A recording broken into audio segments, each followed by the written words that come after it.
main #1 thing that always impressed me about Randy, in the real estate business, there's things you need to know, but everybody in the room probably knows what they need to know to be successful. The question is not knowing, the question is doing. Randy gets up and does it every day, 6 days a week. And so if you take away something that he's doing and the motivation, the inspiration to go do it, just do what you know. If you do what you know, then you will learn some other things and do it as well. So please help me welcome Randy Dyck. Thanks, Ray. Is that eulogy or what? What's that? You want the lights on or off? Your call. No, we'll leave them on. We'll see what happens. I did this presentation on Wednesday, and most of the people in the room knew me very well. And so I had to be very truthful with what I was saying, because I had to be held accountable for everything I said. So there's, Kurt knows me fairly well, but the majority you don't know me that well. They're gonna hold me to that. Who's been to a real estate conference before and heard a lot of BS? You know, when I go to a real estate conference and I talk to another agent and ask them how their year was, they usually say it was fantastic. And they give you all kinds of numbers and you go, holy cow. But you can't hold them accountable. So there's a lot of BS up there. What I'm going to do this morning is try and give you a perspective of how I do things and not give you a lot of BS. Just pretty basic stuff, but it's just stuff that you have to do every day. And some of it involves luck. Some of it involves how to shoot bullets instead of cannonballs. Some of it talks about being a 10Xer, discipline.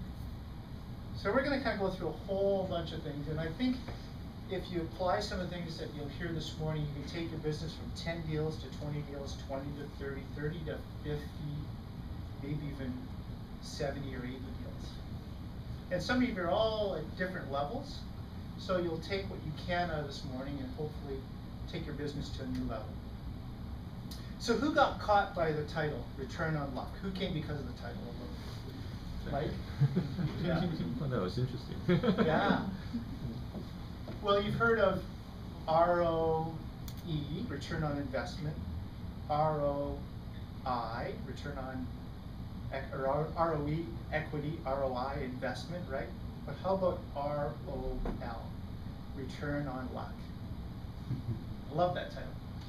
And I was saying to, I think, Michael earlier that I don't have a whole lot of things that are original. I try and steal somebody else's idea and apply it to my business, my life, my way of doing things. So the title I stole from a book called Great by Choice by Jim Collins. It's a great read if you haven't read it. So anyways, let's get rolling. Return on luck. Who knows this guy named Marshall Bruce Mathers? Eminem. I guess if you had a name like that and you're in the rap business, you need to change your name. Maybe you could change it to Randy Dyck. Randy Dyck has a lot of value. You know, I go around the world and people just giggle when they tell them my name. They really do. So I have some fun with it. Randy Dyck. Yeah, they do. But this is just a great line of a song. Look, if you had one shot, or one opportunity to seize everything you ever wanted, one moment, would you capture it or let it slip? One shot, one moment, one opportunity, would you capture it or let it slip? In real estate, opportunities come to us every day. They pass in front of us at the coffee line, Starbucks, we're waiting in line, somebody sees your RE/MAX pin, they ask you, oh, you must be in real estate. What do you do with that? That's an opportunity. People call us and ask us for information on property. Opportunities, what do we do with those? Do we capture them or do we let them slip? Well, I'm going to start out with a luck story, a personal luck story. And I'm going to give you the front half of my luck story now and my back half, or the back half of the luck story right at the end. the setup for the story is something like this. It's May 14th, 1977. I don't even know how old I am. I'm 14 years old. It's May 14th, 1977. I grew up on a farm in Pitcher Creek, Alberta. Small little cowboy town, southern Alberta, up against the Rockies. Anybody been there? It's beautiful when the wind's not blowing, right? Yes. Yeah. When the wind's blowing, it's miserable. I'm a twin. I don't know if anybody knows that, but I'm a twin. I'm an identical twin brother. His name is Gerald. I call him Jerry. And the last piece of the setup is that everything that Jerry and I did had a competitive thing about it. It was racing to the bus stop. It was rolling down the hill in a giant tractor tube to see how fast we could get going, who could get to the bottom without crashing. It was racing, this, that, motorcycles, go-karts. Everything had a competitive nature to it. And we would be able to look at each other and we wouldn't even say a word. We just know, race on, race on. So that's the setup. So May 14th, 1977, 6 o'clock. We're sitting at the dinner table and we're having dinner and my dad says, hey boys, that skateboard ramp in the front yard, just gotta go. Gotta get it out of the way. We have company coming this evening and I don't want it on the front driveway. My dad liked to have a very clean and tidy farm. So the skateboard ramp had to go. So we finish eating and we run downstairs and this is May 14th. Now, it was a late winter. Spring came late. And so there's still the odd snowdrift around and my snowmobile boots were still sitting there. You know, the ones with the felt liners, the big bulky things. So they are very easy to slide on. I'm downstairs, I slide on my big snowmobile boots. And out we go. We load up this skateboard ramp onto the back of the pickup. And being a twin, we shared everything. So we had one motorcycle for the two of us. And it was my turn to ride the motorcycle. Well, by the way, we shared everything. Underwear, pants, hats. No girlfriends though, no girlfriends. We didn't share any girlfriends. But as a twin, you share everything. So we shared this motorcycle. So anyways, we load up this motorcycle ramp and we're gonna take it out behind the outbuildings where the guests can't see it. Well, like everything, it was a competition. We looked at each other, guess we're racing to the outbuildings, right? So I jump on the motorcycle, Jerry jumps in the truck, and away he goes that way and I go this way and I go, well, that's not a fair competition. So I zip the bike around and I'm catching him and I'm just about up to him and I go, well, I've got two choices. I can go this way. Nope, there's a long building, about 120-foot Quonset on the right-hand side. Okay, I got room on the left side. I've got 8 or 10 feet of grass on the left side with a tall row of trees, and I'm just going to pass them on the left-hand side. No problem. In the distance is a building, about 130 feet away. I got lots of time. No problem. I'll pass them, get around this truck, and I'll win the race. I'm beside him and I'm starting to realize, I don't know if I'm going to make it. I don't know if I'm going to make it around him. I better back off, pull him behind, and I'll take him after the building. But what was I wearing? I was wearing those big boots, right? I go for the brake, and my foot slips off the brake. Uh-oh. Hey, no problem. I still got lots of time. I go for the brake the second time. Guess what? It slips off again. Before I know it, into the building, torpedoing head first. I ricochet off, and I land on the ground with my hands beside my ears. And I'm just coming to, I'm thinking, what is going on? You know, I've crashed on the motorcycle many times. This time was different. This time was different. I'm laying there, and I can't move. I'm laying on the ground, and I'm just dazed, wondering what's happened, and I can't move. My brother, Jerry, comes around the corner. What do you think the first thing he says to me? I won. That's a good one. He says, look what you did to the bike. You wrecked our motorcycle. Our motorcycle's in a heap. You wrecked it. And I look up to him and I say, I can't move. I can't move. Help me up. He starts picking up my one arm, I said, no, don't do that. Puts it back down. I said, go get help. The house is about 2 football fields away. Oh. He runs to the house. Meanwhile, all these thoughts start going through my head. Because last week, in my hometown of Pincher Creek, 2 people were paralyzed. One from the waist, one from the neck. And I'm thinking, am I going to be number 3 in that town of Pincher Creek that's been paralyzed? Well, just about then, my dad, my little brother, Jerry, show up. And my dad recognizes that I've probably got a spinal injury. So he starts asking me questions. Can you feel your hands? Can you move your hands? Can you move your fingers? I couldn't move anything. I'm laying like this still. How about your legs? I couldn't move my legs. Well, an ambulance, a neck brace, a backboard, loaded in the ambulance, drugged up, taken 120 miles to Calgary. Don't remember that visit or that drive at all. Wake up the next morning in Foothills Hospital in Calgary, and I'm kind of looking around the room. In fact, one of the guys from Pincher Creek that was paralyzed was in that room. Yeah. Now it's really coming clear. Yeah. It's really coming clear. I don't know if you remember those little cords you could pull to summon the nurse. I'm in a lot of pain. I'm going, I need some help. I look over, I see the cord. I can't pull the cord. I can't reach the cord. I can't move my arms to get the cord. By now they've moved my hands here. But this was still comfortable. That was day 1 of 2 months in Foothills Hospital.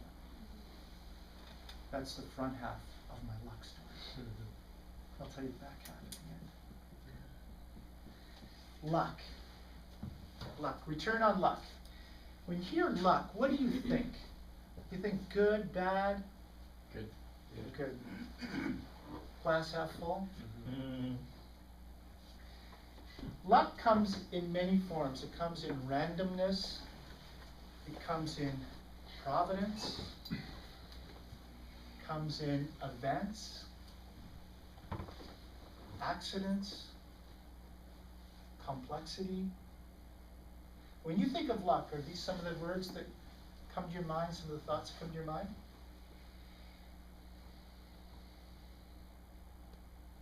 Yes, no? Well, luck is this generic word that we use for a lot of things, including some of these. Some cultures use luck a lot, like in their vocabulary. Luck is everything. I've got a friend named Jack. He is from mainland China, and he uses luck a lot in his language, his speech, his talks. So one of the things that is kind of interesting about Jack, we'll go golfing together, and I'll be standing over a short little putt, 2-foot putt, and I putt and I miss, and he goes, "Oh, Randy, so unlucky." "So unlucky, Wendy." And I go, "Jack, it's Randy, not Wendy." And no, it's not about luck, Jack. I'm a bad putter, right? I have a Vietnamese client that was busted for a grow up 3 times. Oh, wow. You know, and the same thing, this house is so unlucky. And I said, no, it's not about luck. You're growing dope, it's against the law. So luck comes in many shapes and sizes and things. And I think randomness, providence, events, accidents, and complexity are kind of luck events. But we'll just use luck today as that general term, and you can plug in what you think is the right word. So in Jim Collins' book, where I've got some of these luck ideas out of, he talks about 10Xers. Does anybody know what a 10Xer is? I think Nick does. Those companies that perform like 10% better than everybody else. 10 times Or 10 better. times, sorry, 10 yeah. times better than the average company. So the companies like Microsoft, Southwest Airlines, Intel, right? These are companies that perform 10 times better than the average, which is incredible when you think about it. What about pardon me? Remax? What about Remax? Sure. What about realtors? What about real estate? What's a 10x realtor in real estate? What do you think a 10xer is? Randy Dyck. Yeah. Well, I think every one of you can be a 10xer. And I'm going to share some of my secrets how I became a 10xer. Thank you, by the way, for the compliment. A 10x agent would be what? The average agent sells 6 homes a year in the Fraser Valley. That's average. So 10x would be what? 60 deals, 60, 70 deals. Every one of us is capable of doing 60 to 70 deals a year. Do you believe in it? Yeah. Absolutely. It's just putting the fundamentals together and the disciplines together to do it. It's really not that hard. So some realtors thrive in those environments. Like these 10x companies that I'm talking about, you know, whether it's Southwest Airlines, they didn't have an easy go of it. They thrived when things were tough and uncertain, chaos. You know, when the market drops 50%, why do some agents actually grow their business? Right? 10xers do that. I started in 1992. In 1994, it was basically like 2008. You know, 2008, the market went, right? Everything crapped out. In 1994, that's what happened to the market. 94 to 2001, the market was just as it is today. And I started in 1992. Well, 94, 95, 96, 97, 98, 99, 2000, like every year I grew my business. Why can't every one of you do that? Why can't we all become 10xers? So 10xers understand that the market's not always going to be favored in their direction. You just know that. Just know that it's not going to be, the market's not going to be turning right for you. You're going to create the market, not the market create you. Make sense? So, is a 10xer a bold risk taker? What do you think? In some people's perspective, but they have a different, I think they have a different perspective on what risk is. I think they manage the risk better. Okay. Any other thoughts on being bold risk takers? Yeah. Think so? Sure. Okay. I think you have to do sometimes. Yeah. How about really fast at making innovative decisions? Changing your course of path with an innovative idea. You think 10xers generally do that? Find a better one. Yeah, sometimes. Make radical decisions when the market changes in 2008. Holy cow, we gotta make some radical decisions. Michael's shaking his head.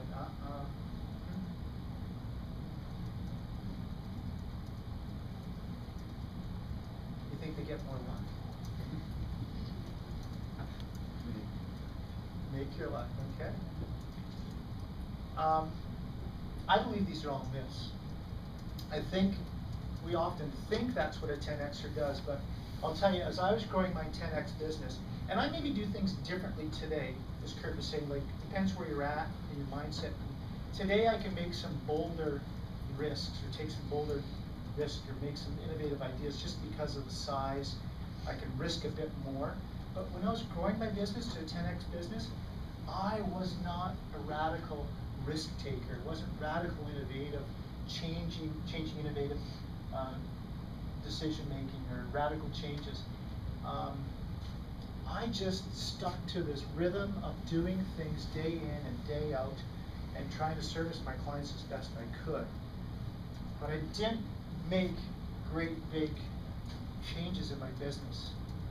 It was just the consistency of doing it day in, day out, day in, day out, month after month. So I believe these are all myths.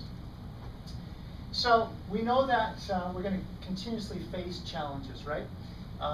Kurt, Nick, and I were at this great event on Tuesday night. Dr. Paul Stoles. Has anybody heard about Dr. Paul Stoles? No? Talked about challenges or adversity in our lives and what we do with adversity in our lives and how it actually fuels our decisions, fuels our makeup of how to become better at what we do. It was quite interesting when adversity comes. By the way, you guys just play along with me. Everybody put up your hands like this. He did this for us, it was really good. 20 years ago, how many adversity issues do you think you dealt with in a day? With a show of fingers. How many, 20 years ago, on a daily basis, how many major adversity issues did you face in a day? Not major, probably 0. There's about 3, according to his work that he's done, right? Today, guess how many? With a show of hands. Michael says only 3? His research showed 27 to 30. Right? Yep. 27 to 30. That's how much it's changed. 10 times. 10 times with, with technology and all the things that keep coming at us. It's radical how it's changed. So, 10Xers know how to face these challenges, and depending on how you look at adversity, you can either, what was it? Turtle, basically. 30% just turtle. 30% Cope. cope. Cope, yeah. 30% Manage. manage. Yeah. Actually, I think I wrote down. 30% avoid it, actually. Yeah. 30% avoid, 30% survive, just, okay, I'm just gonna survive this. 20% cope with it. 15% manage it. And 5% do what? They harness it. They make it, they use it as fuel, right? 10Xers use these as fuel. What in your business do you see as an adverse situation that you use as fuel? Does anybody have any thoughts on that? Social media. Okay, like just dealing with all the social media? Some people say, oh, it's too much, I can't handle it. Mm-hmm. Yeah. How about Michael's smiling? What do you think, Michael? No, I just, all this, risk and adversity, I think everything that happens to us is, I don't see it that way at all. I love it all. Like, I love. So use it as, yeah, I guess so. as fuel. I don't think we take any risks in our day. Like, I don't know what a risk for a real estate agent is. I just don't know what that is. So. Well, it could be challenges. That could be difficult clients. No, the challenges, but risk. Like, I don't see where we're like putting our skin on the line. You know what I mean? I don't see it that way. I love it all. You're right. We have an incredible business where we put very little skin in the game for great reward. Really little skin for great reward. Like most businesses, you think of all the bricks and mortar and all that they have to put into it just to get their first dollar to come back, right? We have a very great business where we put very little skin in the game to make a lot of skin. So 10Xers, I mean, they look at market conditions, commission cutting, bad buyers, bad sellers, failed inspections, bad realtors working on the other end. And they just ignore it. They just carry on. We're going to do this, right? We need to take our responsibility of our own fate, not blaming anyone or anything. That's what a 10Xer does. So how do we do this as 10Xers? Fanatic discipline, number 1.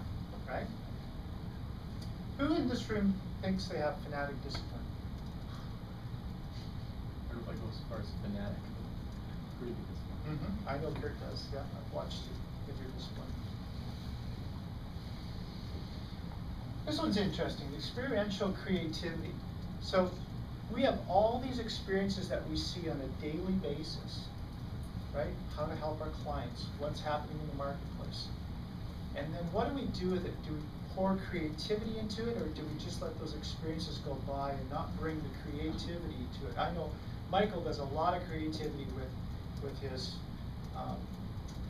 paperless way of doing real estate. That is experiences that is very creative for his clients. What are we doing? What are you doing? 10Xers do this. They execute rather than just strategize. I love this. Execution eats strategy for breakfast. You know those people that sit around and strategize all the time, but they never get out and execute it? You probably know somebody in your office right now that's strategizing. He's going to strategize the entire day. Right? I mean, but they'll never get out and execute it. And the reason why I put breakfast instead of lunch is that you've got to get up in the morning and start this. You've got to execute right from the get-go. I'll execute in the afternoon. Oh, the afternoon comes and something gets in the way. And you got to be ambitious, of course. I mean, there's just no substitute. Have you ever met an entrepreneur, which is what we are, that is not ambitious, that doesn't have a ton of enthusiasm, that isn't excited about getting up every day and meeting people, networking? I mean, that's what we are, right? We're in the people business. We're not in the selling of houses business. We're in people business. Anybody want to share anything on this slide?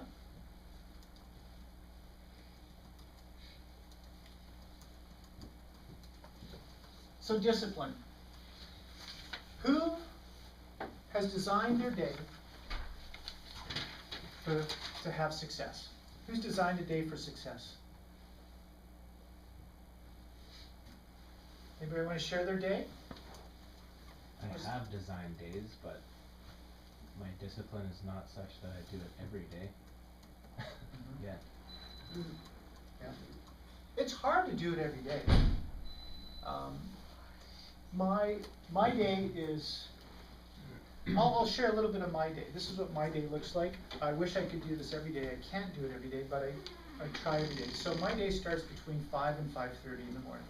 Not to say that your day has to, but what I want you to hear that in my point of how my day is, that you have to create your own day, and it has to be the same day in and day out. Not today, but it's going to be the same tomorrow, next week, next month, next quarter, next year, maybe next decade. Become a 10Xer. So my day starts at 5 or 5:30. I go to the gym. I come back home. I make a great breakfast because I need fuel. I build 2 meals. I take 2 meals with me every day because I don't know what my day is going to look like. Real estate's like that. You think you've got this structure in your day and it just gets thrown up, right? So I bring 2 meals for me every day because I don't know when I'm going to catch my next meal. And I might not get home till 10 o'clock that night. Not saying that everybody has to do that, but that's the way I live my real estate. I block time to prospect because what is the number one thing we need to do in real estate? Prospect, prospect, prospect. If you want to read a great book that will help you understand that, get Gary Keller's new book, The One Thing. The One Thing. And in real estate, it's about prospecting. Prospect, prospect, prospect. Who blocks time right now in their schedule for prospecting? What does your prospecting time look like? Is that like networking events, or is it? I block a time in my schedule that I'm going to follow up on prospecting. I'm going to call past clients. I'm going to call clients I'm working with, clients I want to work with. Just prospect. It's amazing what 2 hours of just dedicated to the phone will do. Where's the best way to prospect? Where do you guys find the best? Okay, so, but what tools do you use to prospect? Do you social media, Facebook, email, the phone, face-to-face? Coffee. Face-to-face. Yeah. But the problem with face-to-face is you can only touch one person, right? Yeah. Social media, you can touch thousands at a time. But the telephone allows you to get in their head. And when you get in their head, you can go deep and curious. I always have this, when I call somebody, I go curious and deep, Brandon, curious and deep. I want to ask curious questions, and I want to go deep. Right? Curious question needs to then allow me to go deep and find out what they want, or what they're doing, why they're searching. Curious and deep. So that's, my day's got blocked time for prospecting, and then it's got time for working with buyers and sellers. But I want to do the one thing, I got to block the time for that one thing, which is prospect. If you can spend 2 or 3 hours prospecting every day, you'll be a 10Xer before you know it. You'll be so busy with clients. So when do you do it? The prospect? I do it from 9 to 11, or 9 to 12 if I can. Okay. Yeah. Phone call.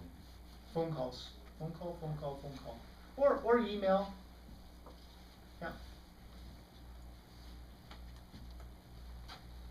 So it's very disciplined. There's consistency of action to it at all times. Consistency with values, long-term goals, short-term goals. Who has short-term goals? Who has long-term goals, right? If you're one of my other sessions, I showed you. In fact, I don't have my wallet with me, but I carry my goals in my wallet. I've got personal goals and business goals, and I've got it laminated, and it's like a business card size, and I've got it in my wallet. I did that. Yeah. After last time. I sit on the toilet, got nothing to do, I look at my goals, right? But they're always with me. And I set performance standards for myself and the people around me as well. Do you have performance standards? Very important to have performance standards. What's an example of that? Well, how many deals do you want to do a month? So then you start with your performance standard of how many deals, and then you start backing up. How many calls does that mean? How many people I need to contact? Well, back. In the web world, they call that the long tail, right, Michael? The long tail. So you just gotta. But when you go back, it's amazing how little you have to do. It's amazing Right. when the big picture is so overwhelming, but when you go back. Yeah, all of a sudden, it's 2 hours of prospecting a day. That's easy. And I'm kind of repeating myself, but you got to be relentless. I'm betting on your focus.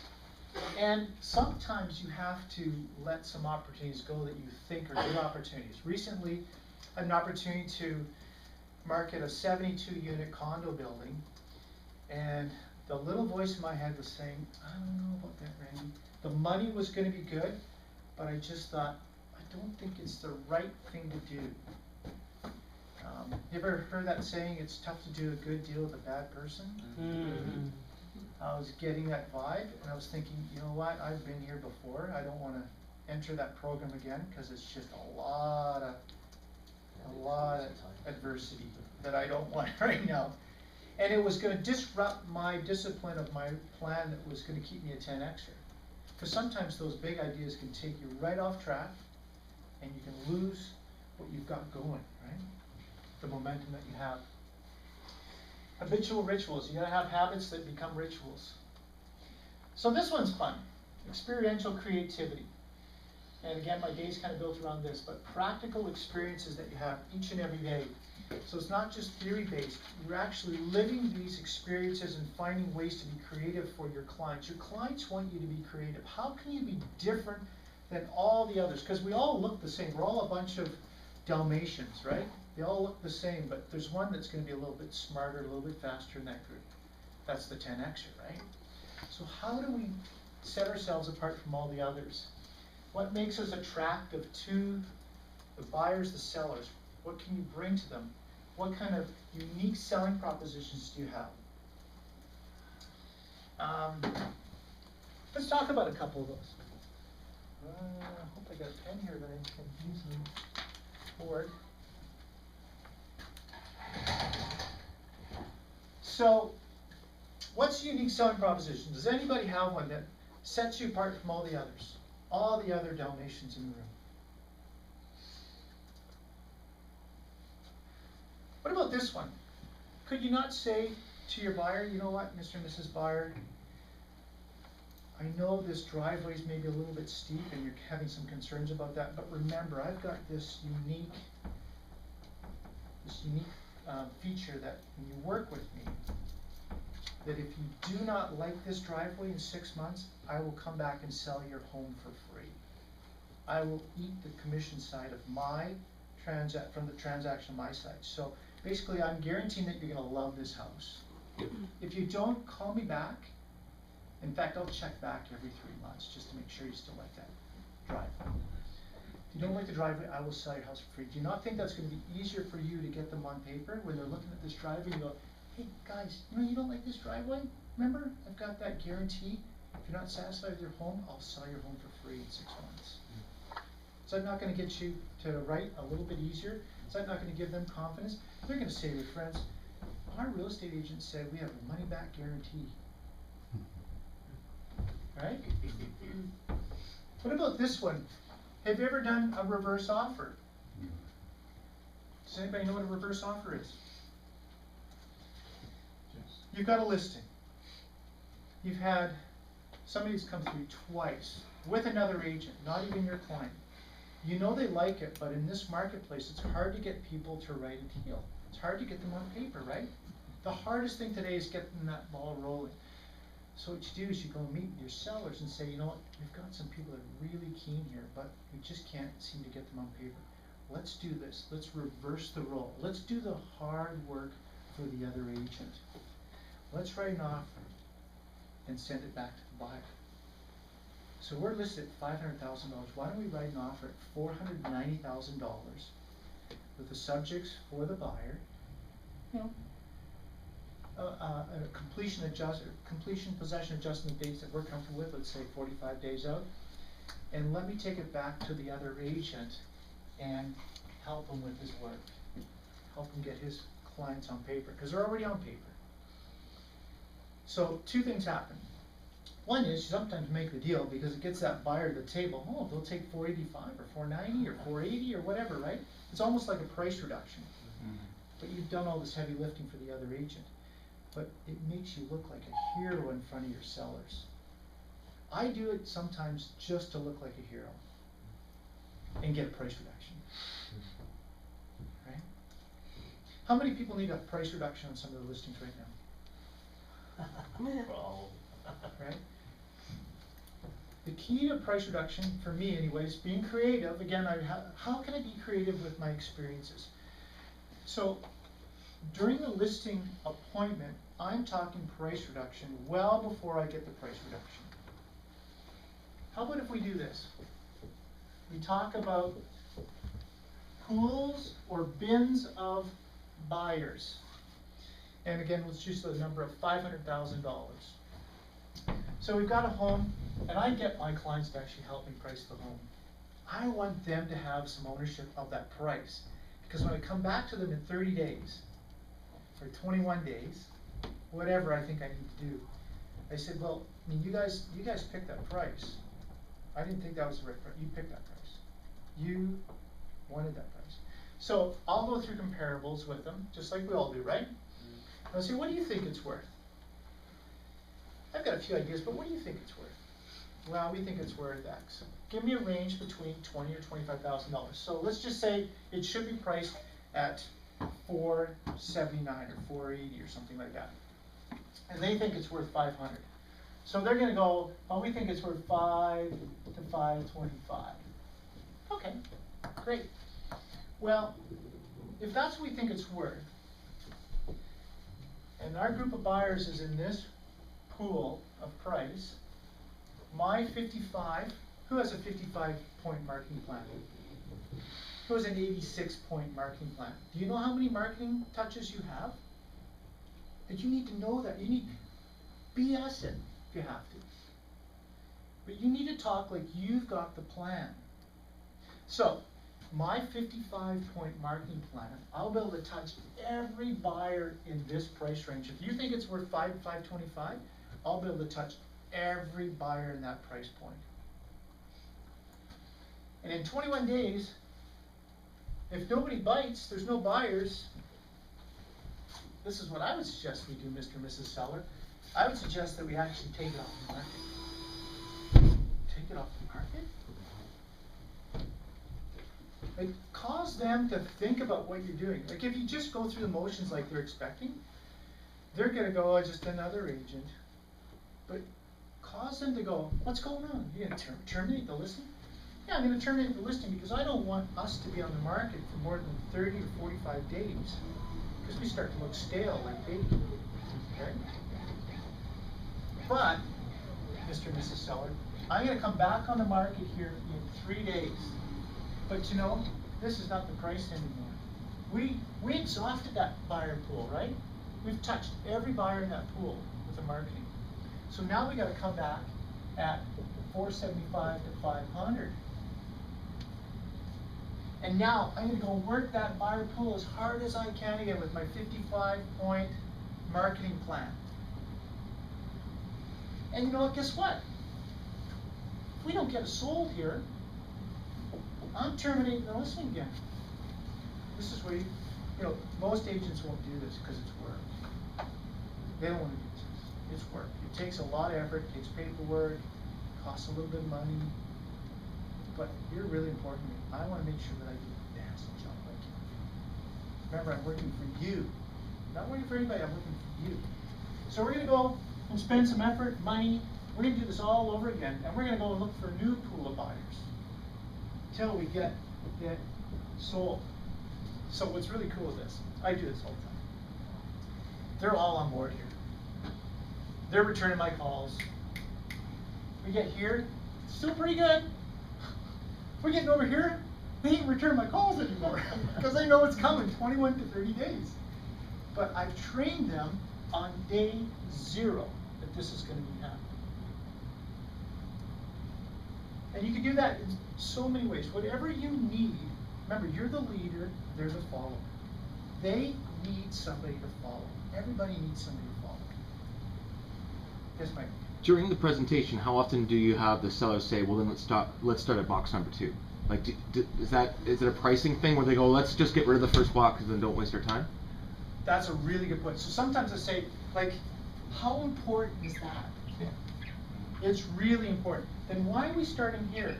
We should come to this box right away. And you can even have sold here or terminate. You can have like two circles. Like, which one do you want? If this is what you want, we should just go straight here. And you doodle it out. I mean, I have this on my listing presentation, my iPad, and I've got it also. But it's better when you doodle. People need to see doodle. The napkin effect is wonderful. So, you know,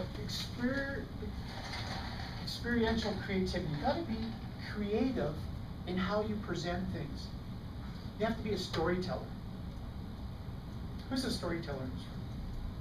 Right? When you can tell a story, people buy into it. People buy into it. So for your first, on the first box, you ever say, why don't we throw in, if you want to go to that price, why don't we throw in an extra $5,000 bonus to the buyer's agents so that we actually do cover off that box? I don't do bonuses. Okay? I don't believe, for me, bonuses, I'm not a bonus guy. I want to get price, because if I can get the right price, I'm going to have the right buyer, and then I don't have to talk about bonus when I'm dealing with my offer. I'm just going to take a bigger commission anyways.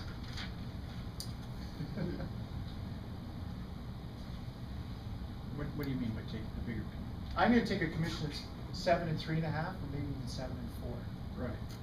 So and then I'm going to have a line share that 7 and 3.5 or 7 and 4 because it's going to 3.22 to the selling agent. Right. 1.15. Who takes a 7 and 3.5? Ever taken a 7 and 4? Not yet. It's easy. All you have to do is give them value. Oh, by the way, this 55-point marketing plan, it's 7 and 3.5. But if you want these 5 extra marketing pieces, because you know, market's tough, and this could be the difference to getting that sold. So in your case, it's only going to cost you $2,000 more for this marketing plan. But if I can get your house sold in 23 days or less, which I think I can with this marketing plan, if you price it here, would that be worth it? Yeah, we really want to get going. Okay, 7 and 4. Own it. When you own it, when you lead, they follow. So I think 10Xers have a lot better understanding of this creativity. That's what gives them the difference between all the other Dalmatians in the room. It really does. 20 Mile March, another piece out of Jim Collins' book. Who knows what 20 Mile March is?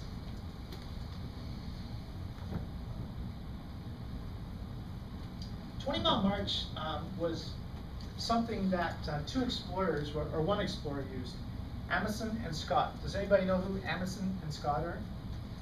These two guys raced to the South Pole in 1910. Amundsen reached it in 1911, but they raced to the South Pole. They both basically started at the same time, and both had a different approach. Amundsen was very disciplined. He went to the North Pole, lived with Eskimos, learned how they lived in the cold for 6 or 8 months of the year. He learned how to eat raw seal meat, how to stay healthy eating raw seal meat. He learned how to raise huskies and how they handled the cold. He would do things like take the sleds and minimize all the extra weight so he'd make it light. He only took the amount of resources and tools that he absolutely needed. He calculated what he needed, and that's all he took. On his trip, he only took 10 pictures, the entire trip. So on the other side, there's Scott, another explorer. Scott figured, you know what, he's going to bring a whole lot of gear along. He's going to do experiments along the way. He's going to bring horses that can carry more gear, bigger sleds, right?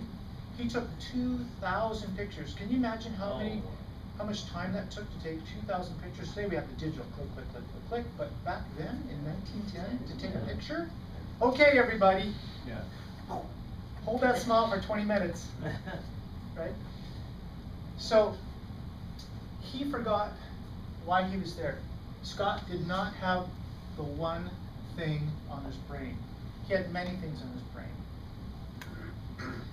At the end of the day, Amundsen said, we're going to do 20 miles a day, no more, no less. On a good day, 20 miles, even if the weather was fantastic and they were rested. 20 miles, stop, rest. On a bad day, they would push to try and find 20 miles. If they didn't quite get 20 miles, they would do their very, very best to get 20 miles. Scott, on the other hand, hey, it's a great day, let's go 30. Let's go 30, we can do 30 today. But when the weather was bad, they would just hunker down and sit in their tents. It's a bad day. We'll make it up tomorrow. We'll make it up tomorrow. Well, those horses that he thought were so strong, they all died. So then they started pulling the sleds themselves. Right? Pretty tough to pull a sled for a human being.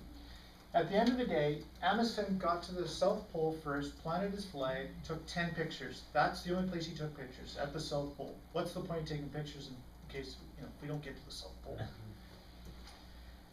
Planted his flag, came back 20 miles, 20 miles, 20 miles. Arrived back at his original destination on the day he said he would. Discipline, consistency. No different than us in real estate. What do we do each and every day? Are we going to get the consistent result each and every day? Scott didn't make it back. His whole team died. Didn't make it. So, do you want to be a 10Xer or do you want to not make it? So, the one thing, Amundsen understood the one thing. We need to understand the one thing, and I think that's prospecting. The 20 Mile March has 7 characteristics according to Collins, and that is a clear performance marker. So what is your daily clear performance marker every day? Are you going to do 2 hours of prospecting every day, every day, every day? Self-imposed, you're going to put that into your daytime, you're going to do it. You're going to actually hold yourself accountable. Appropriate to the specific enterprise, you know what you need to do. Proper time frame, long enough to manage, short enough to have teeth. I was mentioning to Nick and Kurt that I'm going away next week on a vacation. Going to the Caribbean with my wife. We do this every year. We call it our honeymoon. Every year we go on a honeymoon. But I do that because I need a race to run. I need the South Pole race to run. And I run it hard. But then I need to decompress and I need to reconnect with myself, my wife, my kids. But I need these short-term goals to get something. I need a prize. and I'll run as hard as I have to. I'll put in 80-hour weeks if I have to meet my goals. Not to say you have to do that, but that's just me. So it's got to be short enough that it's manageable, but it's got to be long enough to manage, but short enough to have teeth. And it's got to be within my control. I know it's within my control. I've done it year after year. I know I can handle that. And I impose it upon myself or the standards within my team. I have a standard. You don't meet my standards, there's trouble. Gotta meet the standards. And we've all achieved it with high consistency.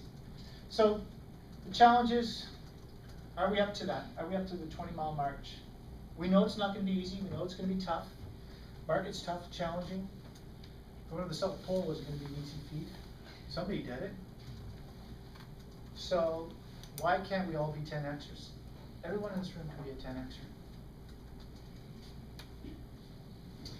What do you think that title means? Slow thing. Right? Before you shoot the big things. So back when they used to fight on the water between ships with cannonballs, they would shoot bullets first to make sure that they knew the trajectory, right? Because they only had so many cannonballs. We in real estate, we only have so many marketing dollars or so much energy or time. So let's be careful with what we do. Let's find our trajectory and make sure that we're actually making contact or getting traction on something before we load up the cannons and shoot the big guns. Does that make sense? What are some of the little things that we can do before we shoot the big things in real estate? What do you think they are? Well, as far as marketing or prospecting, it's doing things that have low cost, reaching into a demographic. So if you're trying to pick a target market, say a particular neighborhood, doing things that are not going to cost you a ton of money before you actually start really investing in marketing in that neighborhood. Absolutely. Yeah. And I've done them both. Sometimes the least expensive marketing piece is actually the most productive marketing piece. I found. Digital billboards. You know those big digital billboards? Last year we had new digital billboards in Abbotsford, and I went on them. $6,500 a month. $6,500 a month, and you had to sign a 6-month contract. Taxes in, it was about $45,000 for 6 months. I don't know. I don't think I got any business out of it. I should have shot some bullets, not cannonballs. Thanks for learning that lesson for us. I think there was, you have to justify everything. I think there was some value to it, branding value, but it was like, huh? Right? We do a lot of things in real estate that we think are going to bring us some deals, but it's the little things. It's really coming down to prospecting, one-on-one telephones that are going to make us the business, and they're bullets. You don't have to spend cannonballs on that. Don't try and reinvent the program. Make slight adjustments. I think it's just a really expensive learning lesson. So do the low cost things, low distractions. Some of those big things can be very distractive too. You know, what would you rather have? A number of great buyers, great sellers that are going to be, you know, maybe smaller commissions in your mind, or a great big project that's going to totally consume you. Because a project, I've done a number of projects, and you meet with a developer, and that project doesn't start till 12 or 18 months down the road. But they want all your time today. So you meet with them, taken away from prospecting, taken away from, you know, the condo deal, the house deal. But, oh, I got that great big prize over here. You plan all their marketing, you build all their marketing, you build a website for them. You're spending energy, time, money. And then that project doesn't go off. The market changes. Developer says, I'm not doing it. Right? So be careful where you spend your energy. Don't always think it's got to be the cannonball. Often, it's a lot better to do the low risk, low distractions. It's kind of like taxi driving, right? Take these little taxi, if you're a taxi driver, you take the little taxi pickups, or you can do the airport one. And you wait at the airport for an hour for the right guy, right? Do the little ones, right? And rather than waiting for the big limousine ride. Okay, let's go back to luck, because luck's way more exciting than discipline.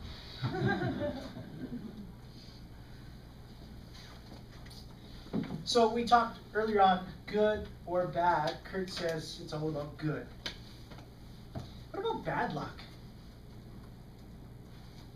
Bad luck can be good. Mm-hmm. You know, Colin's book talked about luck. And, you know, we have our events here, randomness, providence, accident, other words for luck. So, on good luck or bad luck, well, we know we can get great return on good luck, right? If we marry the developer's daughter, we get hundreds of listings, right? Marry for success, right? Is that what you did? Well, you know, Secret. with a last name like Dyck, you'd think I know everybody in the phone book, right? Yeah. I mean, there's this many Dicks, and a lot of other Dicks too. But I only have one Dyck relative in Abbotsford, and that's my twin. That's it. So I didn't marry the developer's daughter. But we can get great return off good luck, but we can also get bad return, right? You can see an opportunity, one moment in time. Are you going to let it slip, or are you going to capture it, right?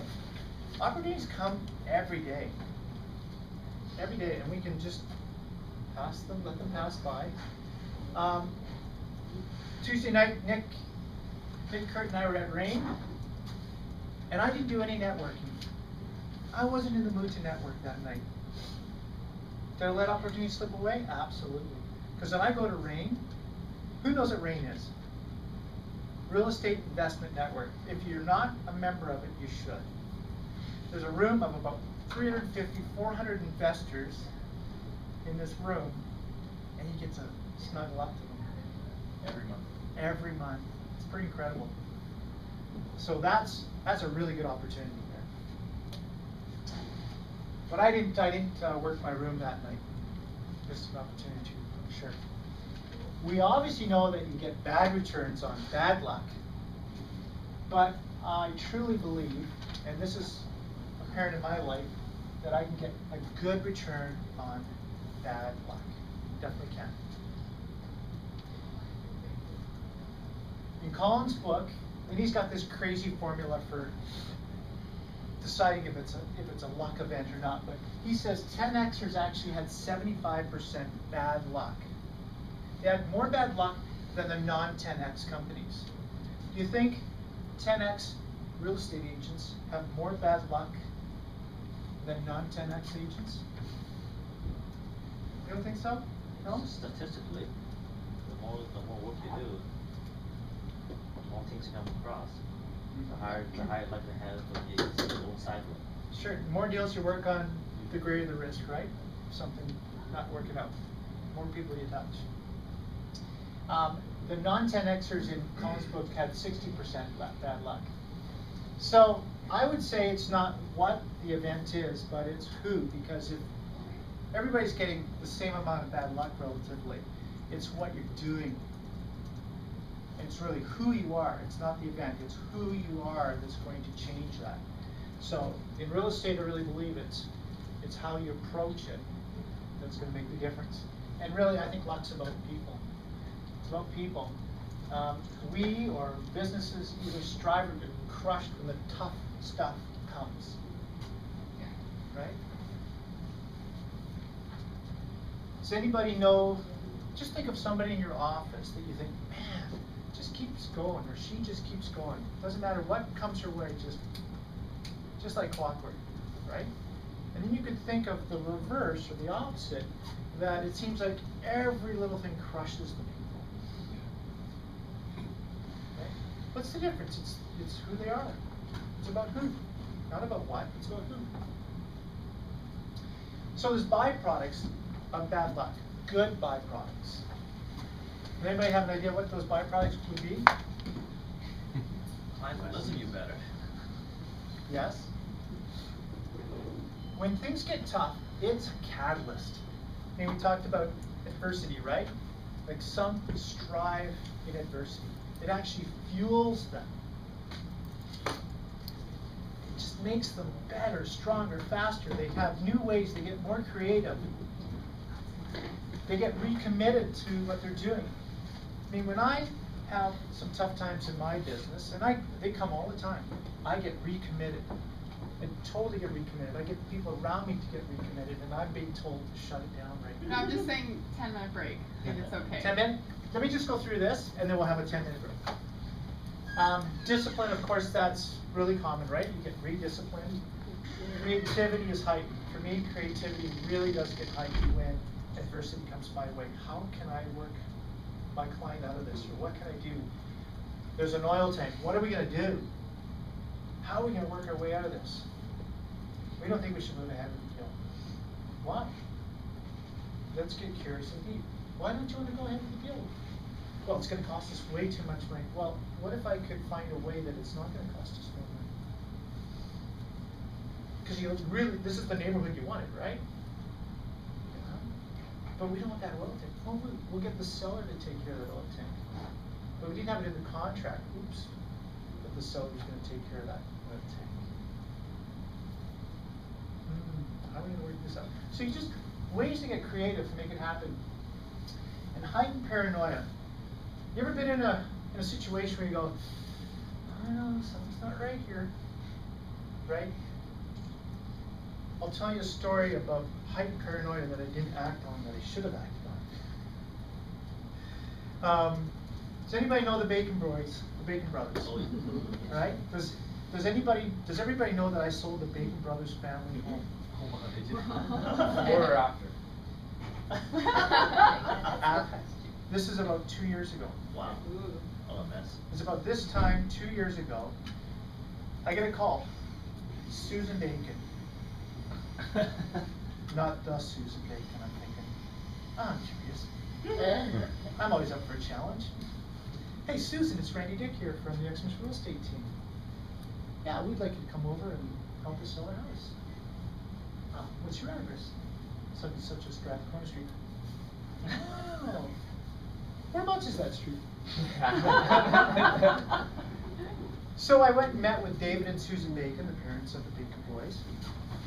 And we had a really frank, open discussion. I said how difficult their house is going to sell. Nobody's going to want to live on the street. Nobody's going to want to be in your house. By the way, you got to take all those bars off the windows and this and that. Did you wear a vest when you went? I'm a really trusting guy. Too trusting, probably. And I was up for the challenge. But there's a small voice in my head saying, what are you doing? What are you doing? Well, anyways, I listed the house for what I thought was a really good deal. Because I told them, you're going to have to be priced super, super sharp. Well, 4 months goes by, I had 2 showings. Gorgeous one. I said, you know what, Mr. and Mrs. Bacon, we need to have a realtor's open. I need to get some realtors through this house to see what they're missing out on. So I did a realtor's open, and I built a flyer that said something like this. Come have lunch at the infamous Bacon House. Caught everybody's attention, caught somebody's attention so well that they sent it to the media. One of our own, a realtor. Off to the media, and all of a sudden I've got a newspaper reporter with a camera at my front desk of my office, wanting to interview me. They're interviewing neighbors on the street. They get some of the so some things happen. You just go, oh, why did I do that? They got the Surrey 6 that were killed. So they got some of the Surrey 6 that were involved to do the interview.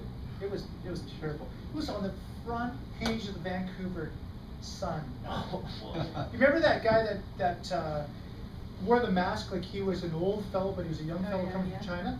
That's the paper. I was right beside him. Front news. Real.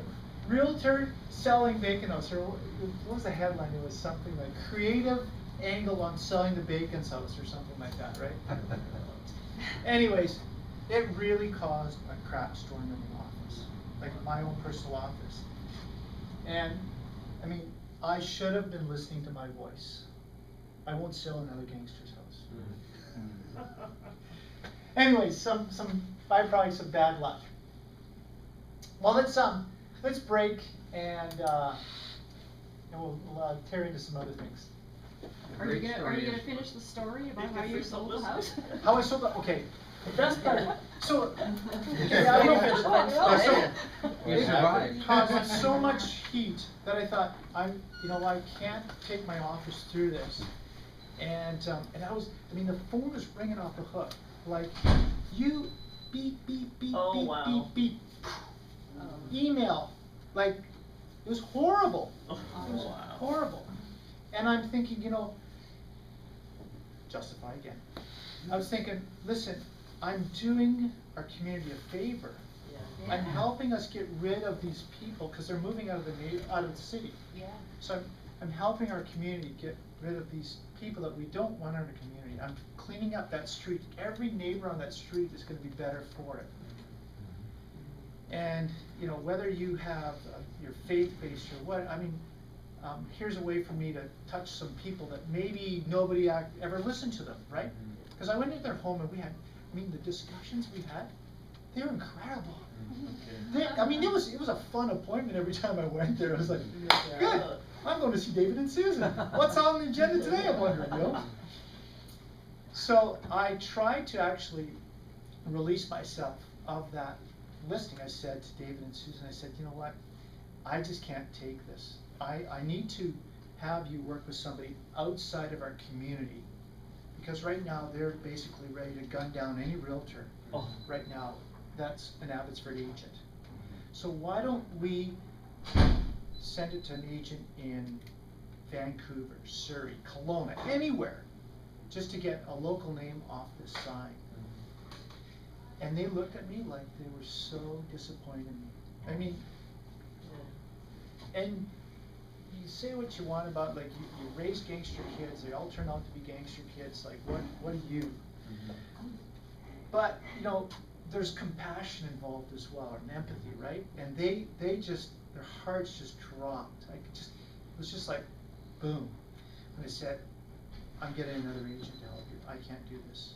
I'm going to transfer the listing. And I left. I thought, you know what? I've gone 3 laps of this 4-lap race. I think I'm doing the right thing. Justify. And so I called him up and I said, you know what? I'm not going to do that to you. I'm gonna push through and get this home sold for you. But here's what you have to do. Got to reduce the price by 50 grand.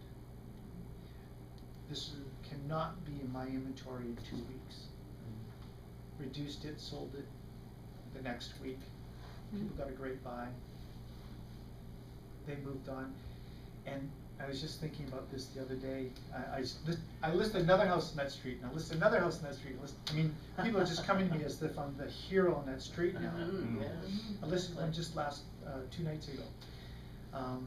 But Jamie Bacon gets shot down in Kelowna. No mention of Abbotsford anymore.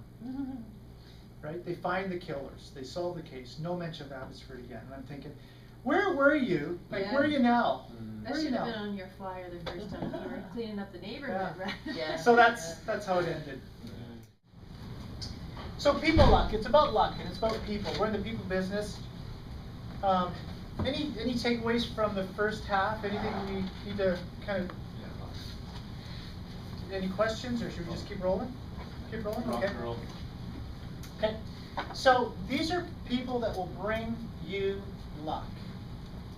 Mentors in your lives. Who has mentors? Everybody's got to have a mentor, right? Got to have some mentors. Anybody got a teammate? Right? They bring you luck. How about friends? Friends can bring you luck, right? Spouses or significant others. These are all people you think of. But the next one, I'm not sure you'd think of this. How about random acquaintances? People that you meet for just a moment in time. Somebody that you've met for 5 minutes. Does anybody have a random acquaintance that's brought you luck? Yeah. Do I share it? Not yet. Not yet. Anybody want to share their random acquaintance that brought luck? Well, I guess definition of luck can be whatever. It's an individual. Well, it but could be an for- event. It so- could be So an yesterday, accident. yesterday I was at Starbucks and struck up a conversation with someone beside me, and we had a fantastic conversation. It may come into something business related in the future, but for that moment and for the rest of the day, it gave me a little bit more confidence. So, absolutely. Absolutely. There's people every day that we meet that it's a random acquaintance. One shot, one opportunity. Are you going to seize it or let it slip? They're all around us. And you don't know what's all packed in that brain, or what they have on their mind, or what their goals are. But you have to be curious enough to ask. And when they open up, you go deep. And you find out what they're about, what they need. Everybody wants some sort of leadership. Even top leaders want somebody to lead them in something else. Like when I go to buy something, when I go buy a TV, I don't want to research it. I just want to go in the shop. I want somebody to lead me to the right TV. He wants me to lead him to the right real estate decision, right? Random acts, random acquaintances. So I'm going to share a concept about this that is a little different than maybe you've heard. We all know about confidence, how important confidence is what we do, right? When we lead, we have to lead with confidence. Without confidence, nobody's going to follow, right? The greatest leaders had a ton of confidence, backed up by credibility, right? People would trust them. What's the definition of trust? Believing in. So, this is my definition of trust. T for timely. Whatever I do is timely. R for reliable. Say I'm going to do something, do something. I'm going to be useful at it. Whatever it is, I'm going to bring the usefulness to you. S is for sexy. If I'm going to give you something, I want to make sure it's sexy. It's looking good. And the last one is I have to show you that I'm tenacious. That's trust. Timely, reliable, useful, sexy, tenacious. So people want to see that in you, and when you do that, they'll have confidence in you. So, how do you get confidence from these people? These people want to give you luck. I can go to you, Kurt, and I can say, Kurt, you're going to go out on this listing appointment, or I've introduced somebody to you, and I have all the confidence that you're going to nail that listing appointment. Pat you on the back, you feel pretty good about it, right? Randy believes in me. I'm going to get that listing. But what if we take a different approach? What if we do this? What if we talk about borrowing confidence? So borrowing, let's take it away from confidence, talk about money. Kurt, you want to borrow some money from me? I agree. Banker Randy says, yeah, Kurt, I'll lend you some money. I'll lend you $500,000. But Kurt, what I want you to do is I want you to sign this agreement with me that says you're going to pay me back principal and interest on such and such a day. It's going to have a term of X, lifetime.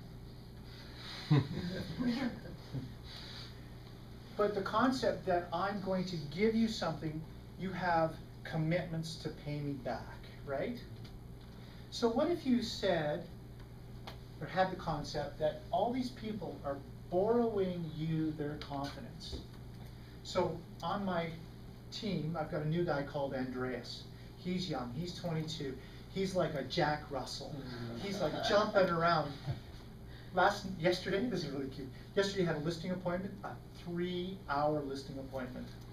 He nailed it. He got a 7 and 4 commission structure on it. He was so happy. Then he went and showed 2 other clients' homes, and he texted me at 9 o'clock, says, I'm going to bed. I'm exhausted.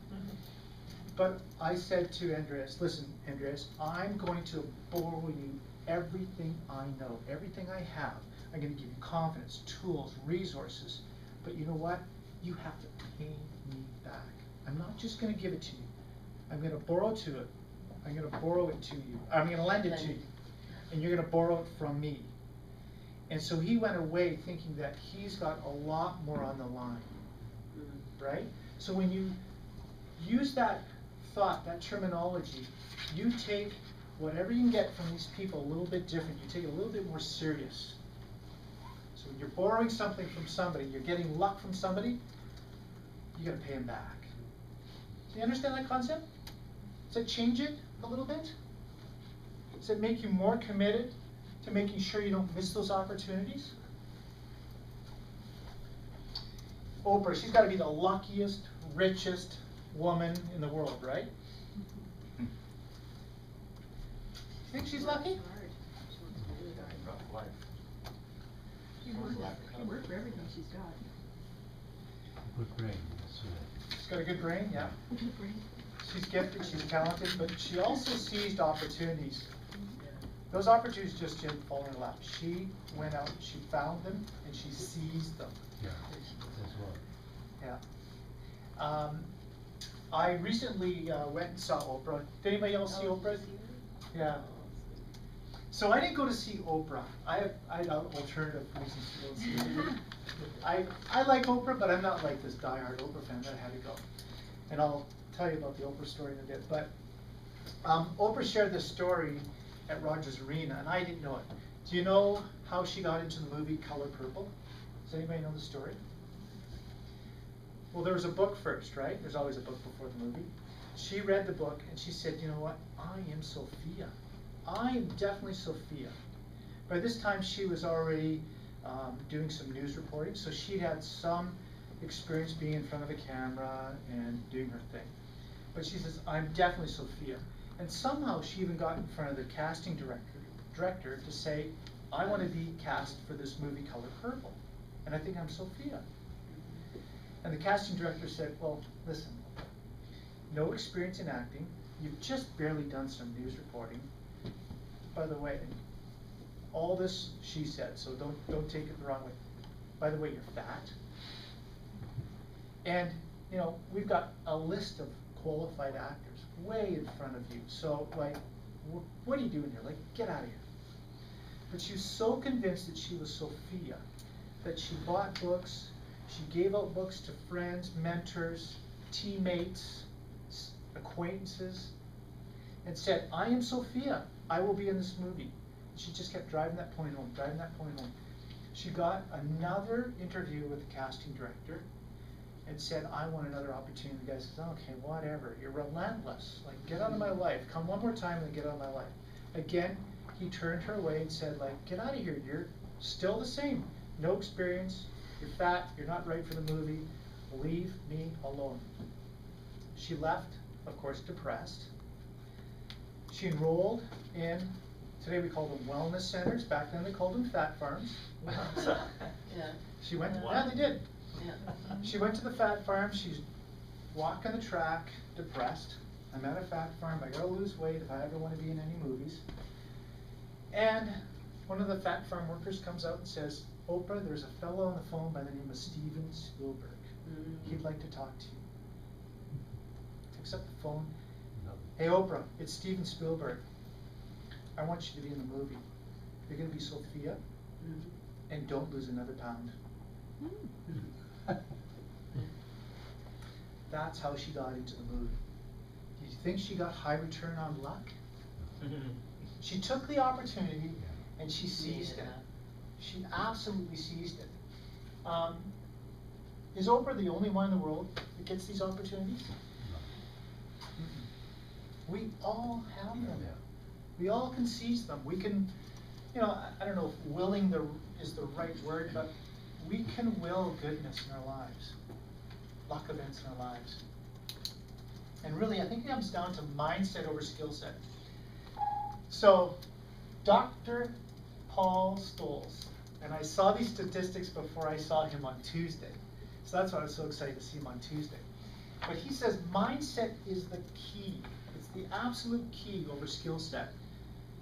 You can learn skill, you cannot learn mindset. Skill set changes every day. When I started real estate 20 years ago, one-page contract. No internet, no email, no social media, no paperless real estate. We have to change our skill set, but it's the mindset allows us to say, I want to continue to learn, I'm going to learn, I'm going to learn. Just some of these stats, look at this. Hiring the best, 98% would hire mindset over skill set when they interviewed all the top companies around the world. Retention, 68 would retain a person based on mindset over skill set. They would promote over skill set. I like this one the most. Delivering value. When asked how many normal employees they would train for one person with a winning mindset, the employer's average response was 7.2. 7. So, how do we relate that to real estate? How many times have you competed to get the listing? I compete a lot. Maybe when you're not a 10Xer, you don't compete as much, I believe. You're getting more introductions and referrals. But as a 10X agent, you're going to be faced with competing against that seller's best friend, neighbor, brother, uncle. What kind of game are you going to bring that's going to significantly change the way they look at you? First, it's got to be mindset. Are you an Eeyore or a Tigger? Everybody knows who Eeyore and Tigger are, right? Yeah. People want to be around positive, enthusiastic, entrepreneurial people. Tigers. What is your mindset? There's some listing appointments I've been in. I know I've gone against 7 people. I didn't win them all the time. Should have been better. Mindset's really, really important. Anybody want to share on mindset, what you do to prepare your mind for the day? Yes. My girls are in softball. Yeah. When you get up to that plate, my husband drilled into them. Batting changes constantly. You can go on the internet, you can talk to different coaches, university coaches, constantly, every day. Yeah. Somebody has some other technique of any. But my husband says it's all up in here. It's between these 2 ears of what you do when you get up to that plate and how you're going to hit the ball, and you have to visualize it. It's a beach ball, right? You're That's going to all hit a it beach is. ball. And Not a that's what it is softball. in life. Yeah. Anybody else? Reading good stuff in the morning when you wake up is a good way to get your mind. Awesome. Yeah. There's a book called As a Man Thinketh. I mean, it's a short book, it's just small, but I read just one page of it, and the whole thing is just packed with awesome stuff. So that really gets me thinking, on a different level instead of, my own little problems that I might have during the day. What's the bigger picture? So, Yeah, go ahead. I was gonna say, I think mindset can be learned, right? And it changes like skill set does, but it's obviously more important. But I think it can be learned, Absolutely. and I think it has to be learned, really. My mindset's changed drastically over the years. It really, it has. As you grow as a person, a 10Xer, your kids change you. You want to be different in front of your kids. Your mindset can change. You can learn it, but again, I'm going to come back to Dr. Stolz because he spoke so much about this. They took insurance agents, hired new insurance agents, and they hired on the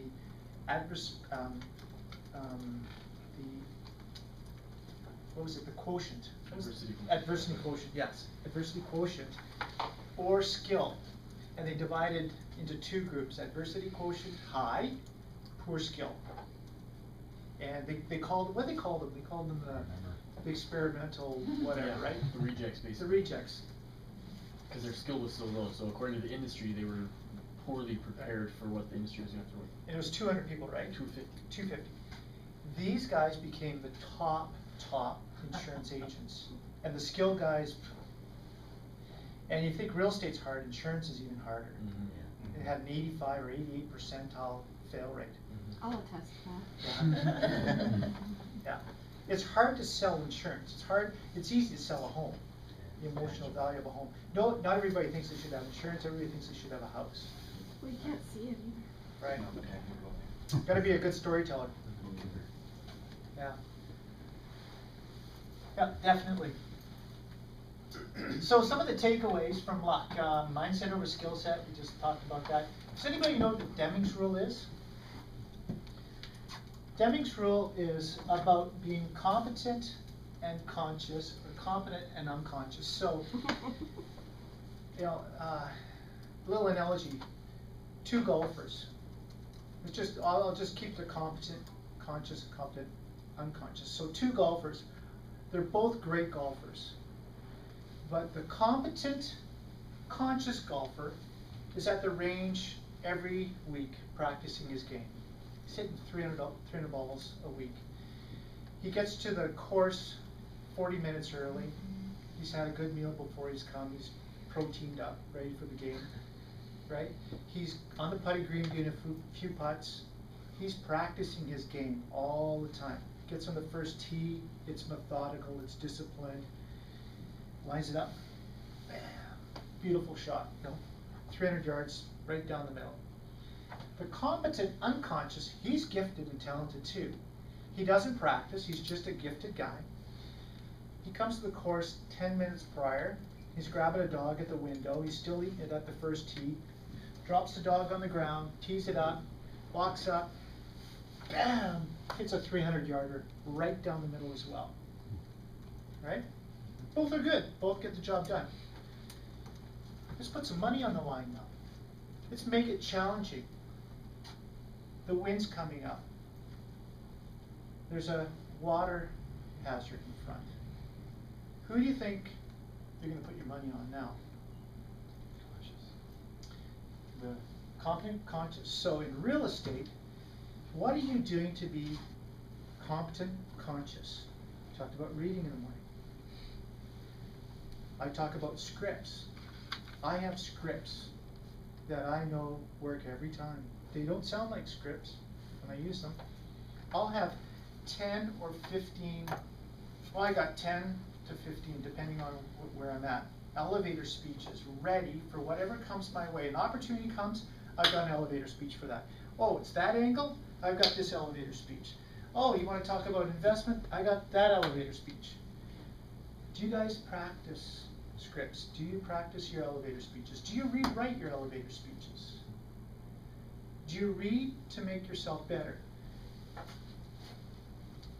Want to read a good book on investment? When you're standing in front of an investor, you can talk about cycles. It talks about the boom, slump, recovery, where we are in the cycle right now. It has examples. And you can stand in front of an investor or Mr. and Mrs. Homeowner and say, you know what? Just read a great book, and I think this is where we are in our recovery. They go, wow, this guy knows a lot. You want to be seen as the expert. When you're seen as the expert, they follow. So what I've been doing lately, to even work this in my lead generation, is I've been phoning all my clients and saying, hey, been reading the headlines? Yeah, brutal headlines out there. Yeah, they've been kind of brutal, but you know what? Do you have any facts to back up those headlines? Headlines are sensational. I've read a great book recently about talking about the cycle and where we are in the cycle, and I would love to send you a free copy of that book. It's a great read. Would you be interested in that book? Absolutely. Okay, when does it work for you? Days, evenings, or weekends? When can we meet? I want to meet with them. I want to sit with them. I want to engage. I want to ask them for an introduction. By the way, do you know anybody else that should know about this book that I can give one to? If you can't afford this book, which if you buy bulk, they're about 19 bucks, 29 I think regularly, or 39, I don't know what it is. 39. 39. I get them for about 20 bucks. So I buy them in bulk. I sign them, right? You can take something just like this and talk about investment. This was a little book that I picked up on the internet, by the way. And I printed it and I photocopied it. Doesn't cost me anything other than photocopying. But again, it makes me look competent and conscious in front of my clients. Setting standards, of course, that's really important. Are you referable? Are you referable? What's the best line you can ask somebody right now? I'll tell you my best line. What's your best line? You have an opportunity. You've met somebody for the first time, an acquaintance, a random acquaintance. You need those people in Starbucks line. Here's the best line I got right now. Kurt, do you know anybody that I should know? Because we've talked about real estate. And I know you're not ready to buy right now because you said you're going to wait another year to 2 years. But is there anybody that you know that I should know? Because I'm going to be listing a few homes this week, and I've got a couple lined up that are really, really good deals in the McMillan area, which is a really hot area of town right now. So is there anybody that you know that I should know to be talking about those good deals? What a great line, eh? Good line. They have to answer it. And by the way, they go, ooh, maybe I shouldn't wait a year. Yeah, I mean, interest rates are 2.89, right? Elevator speech, elevator speech, elevator speech. You can't mess up. Don't steal the day. We all have significant others. We all have people we love, we care about. We have charities that we probably give to. Don't steal your day away from them. Go to work with a mindset that I have to put in a full day's work because my family's relying on me. I do not want to go home and feel guilty that I didn't work as hard as I could have for them or for my charity of choice. Don't steal the day. Pick your clients wisely. Talked about some of my clients that I should have picked more wisely. Get to work on yourself or on you, become more valuable in the marketplace, and it'll certainly help you. Kind of 4 pillars, and I'm going to go through this fairly quickly because we're kind of running out of time. 4 pillars of success. This is what I believe is the 4 pillars of success. Mindset, you need to have some decent marketing, something that says, hey, that's the person I need to. And it doesn't need to be expensive marketing like an electronic billboard, but whatever you produce, make sure that it's sexy. Systems, gotta have systems in place. If you guys want these slides, I can email them to you later. And then you have to have a conversion rate, and that comes through the hard work of lifting of scripts, elevator speeches, curious, deep questions. You gotta have all those things. Create your own economy. And you need to change yourself a little bit. Create some of your own luck. So that Gary Keller's book, The One Thing, if you want to read a great real estate book, it's talking about real estate, real estate, real estate. And the one thing is this. And so often we think our one thing is over here, we want to be really comfortable. But you got to decide what your one thing is and then throw yourself ferociously at that one thing. I mean, ferociously. You know, you talk about your daughter. I had daughters in ball too, and it's crazy the amount of hours and effort they put into becoming great ball players. And she's probably going for a scholarship, right? Yeah. Girls? One already has, the other one's grade 11, so she's Great. Great. crazy family. I love baseball teams. I sponsored all of Abbotsford softball, all the rep teams. They're fanatical about the game, and the parents are fanatical about the game. So I sponsored the rep teams. So here's another way to be creative to get sponsorship. I'll give a team a sum of money as a sponsor up front at the beginning of the year. I need to meet with all the parents. I need to tell them about Xmas and what I do and where I go and how they can help me because I'm helping them. And I said, you help me, I send you more money. Every time you send me a referral, I send you more money. Another referral, more money. How much do you give to the $500. beginning part? 500. So I've had. Do you just offer a night then to offer one night to the parents then for? How do you get in front of them? I say, I won't give you the money till I get to meet all the parents. Mr. and Mrs. Manager set up the appointment, so Saturday night meeting with the team, Tuesday meeting with the team, and you do about a 10-minute. just 10 minutes, just talk about what I do, what I can do for them, how I'm involved in the community, how I think their girls are great, how you can learn life lessons on the ball field. That's where I got some of my life lessons, that's where my daughters got some of their life lessons. I just want to engage with you, I want you to engage with me, let's do business together, we all win. And if you do business, what do you send them? Do you give them that up front? I give them money up front to get it going. And then every referral they send me, I give them another $500. Yeah. Some teams have gotten $3,000 from a year, but $3,000 means that I've done some good business. That's a poker night. That's right. That's a lot of work. Yeah. You get $3 grand. But you got to keep working it. Yeah. I need some of Michael's social media help to do that. So return on luck, and we talked about this already. Getting a high return is throwing yourself ferociously at your luck event and disrupting your life. You really need to do that. You need to be ferocious and tenacious at what you do. Pick your one thing and go crazy at it. So, Go back. I think we have time. I'm going to tell you a quick random acquaintance story. And you can see in small letters, it's Ray to Oprah.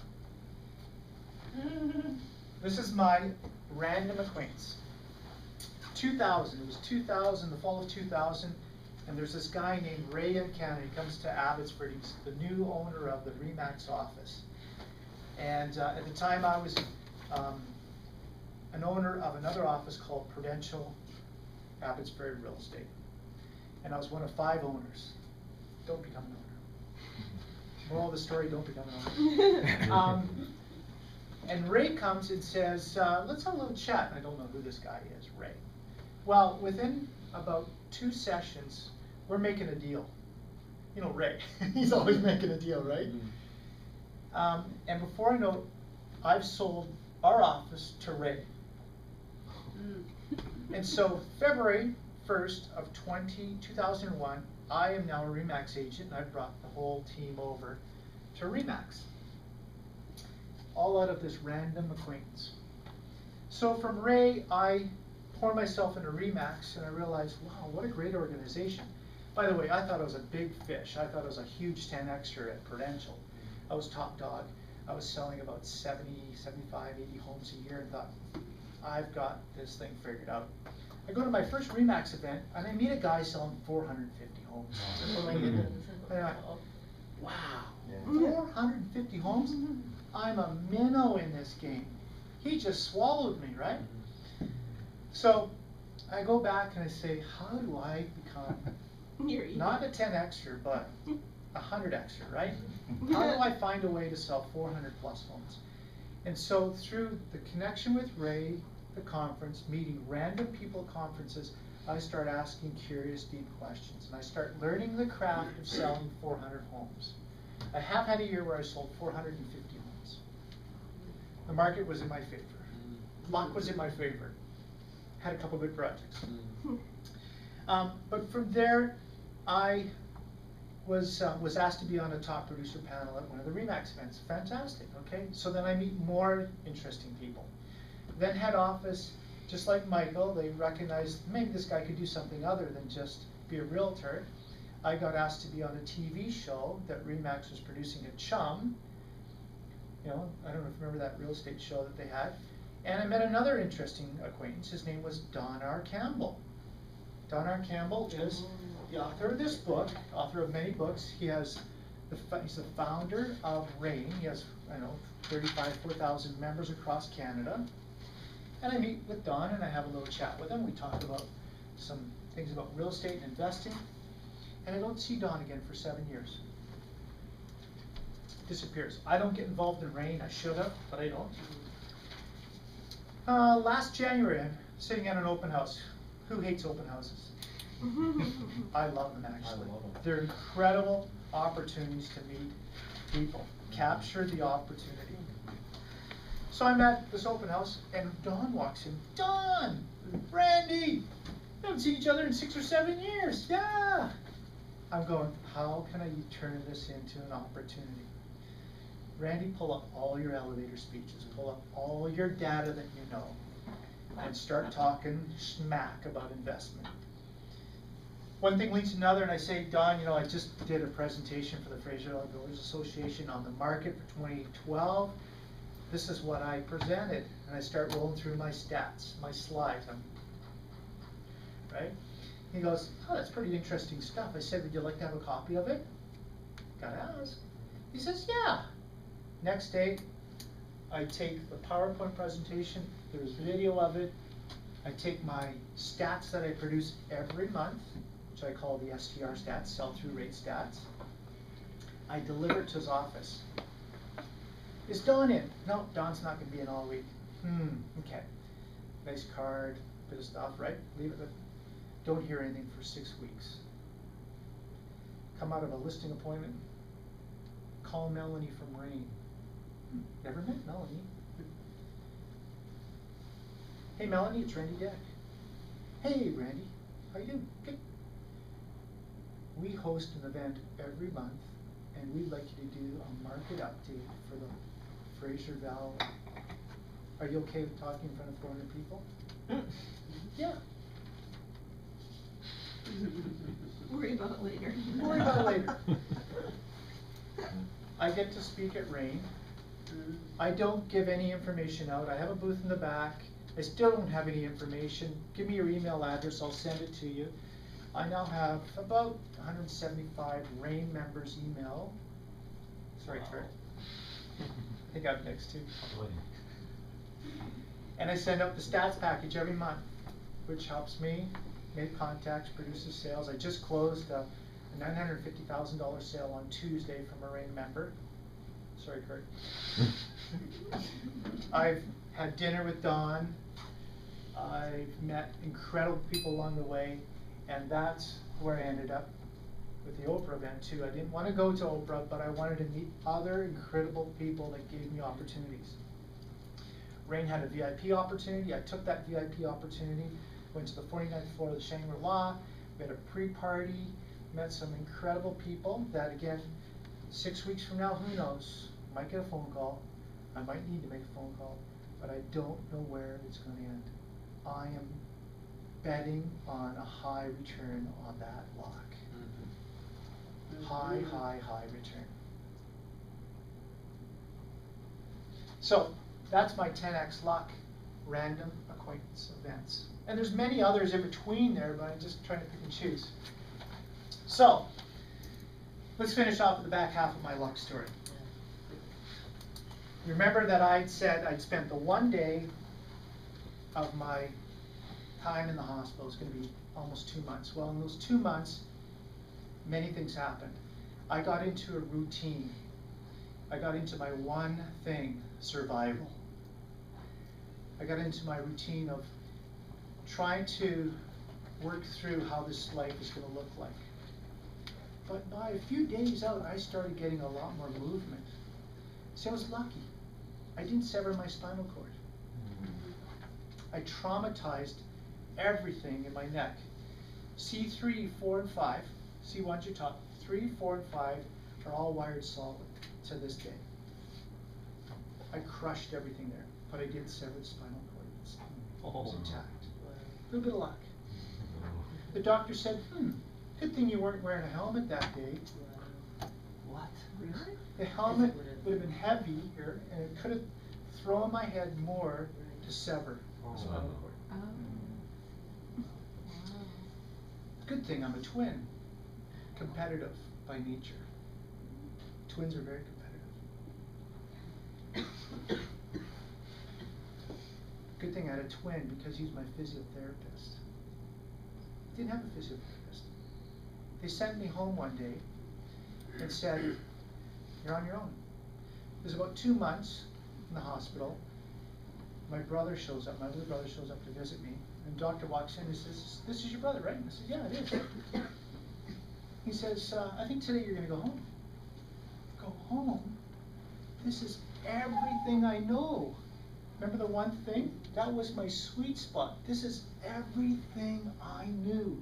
I knew that at 8 o'clock the nurse was going to come by and say good morning. I knew at about 8:15 I was going to get breakfast, stinky ugly breakfast, that I'd ordered the day before, picked what I wanted. I knew that I'd have to get up and go to the bathroom, because now I didn't have a catheter anymore, which was really cool. I knew that they'd get me up and make me shuffle down the hall.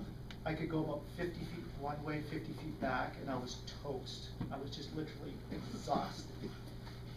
Had the big neck brace on, you know, it was just like a stork walking around. I'd sit in the chair for maybe 20 minutes, and I was done. Get me back into bed. Oh yeah, the halo that I wore, the scars, I was starting to pick up the scars by this point because I didn't have the halo anymore.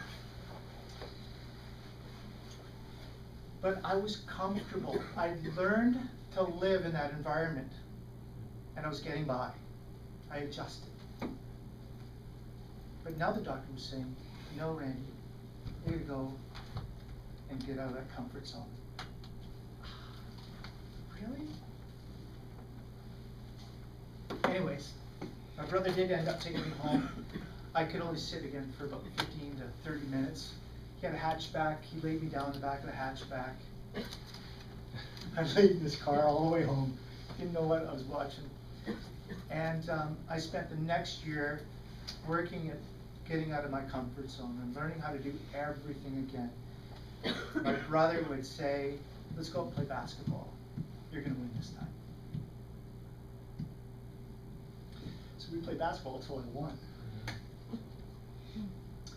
So I got a great return on luck. Return of luck.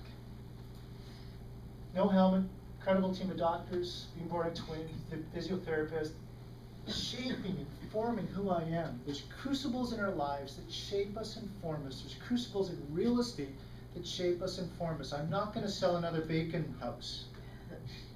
Right? I had a bad experience with a developer. I'm not going to take on another bad developer. We have to use these things to shape us and form our businesses. And that's the approach I took in 1992, do or die. I had a car payment, I had a house payment, I had a kid, I had another kid on the way, and somehow we made it all work on about $1,200 a month. I don't know how we did it. It was do or die. Do or die. I did not want to fail. I did not want to fail. I did not want to disappoint the people around me. I did not want to disappoint the people that trusted in me, my wife, my kids. And I still live that way today. It's kind of that prairie farmer mentality. You just can't fail. There's going to be next year. Next year we're going to get the rains. Next year the crop's going to be good. Tomorrow I'm going to get more luck. So, return on luck. Getting a high return is throwing yourself ferociously at the luck event and disrupting your life. Return on luck.